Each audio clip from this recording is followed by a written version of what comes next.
Nu ką, ragaujam.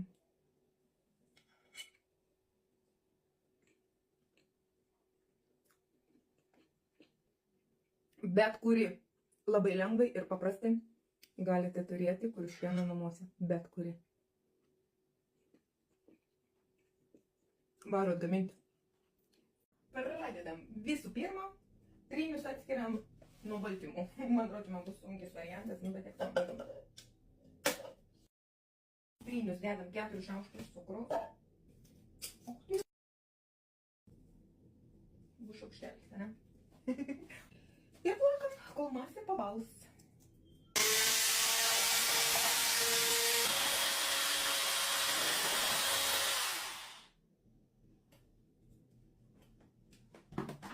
Nu, masė kaip pabalo mūsų masė ir į ją dedam prasijotus 4 šaukštus miltų. Dedam 4 šaukštus.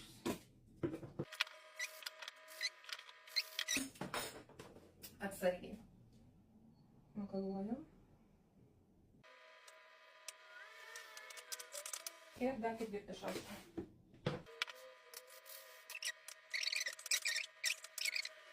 Gavosi tokia graži košė. Mūsų baltymai. Įdedam čiučiut druskytės. Žiupsnelį. Ir suplakam. Jemam ir mums reikia iki spendrių putos. Plakam tol, kol putos apvertus nekrenta, nekrenta iš indo. Reiškia gerai. Ką toliau darom? Toliau visą tai supilame į bendrą masę ir atsargiai išmakaluojam.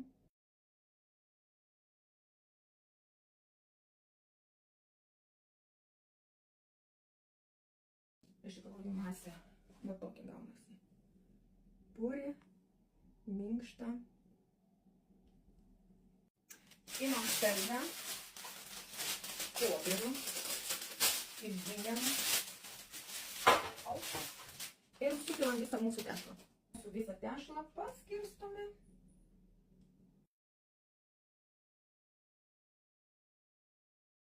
Mat toks gavosi ir dedame į orkaitę 10-12 minučių. 180 laipsnių su ventiliatoriu. O mes toliau darom varškės kremą. Toliau mums reikia 180 gramų sviesto. Sviestą reikia minkštą. Ir 180 gramų kondensuoto pieno saldaus ir jos suplakti.